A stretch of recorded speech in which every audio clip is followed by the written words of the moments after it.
How to make a private story on Instagram. Hello everyone, this is Sabrina here to help you today. So without any further ado, let's get right into the video. So first, launch your Instagram application.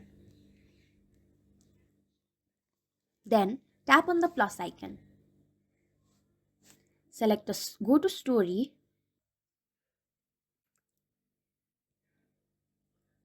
and then select a story or click one. After that, you will see this option of close friend. Tap and hold on it.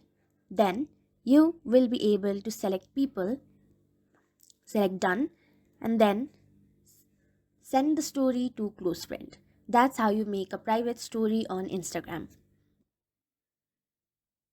Thank you for watching this video. Make sure to like, share, and subscribe to our YouTube channel. If you got any questions, comment them down and I'll catch you in the next one.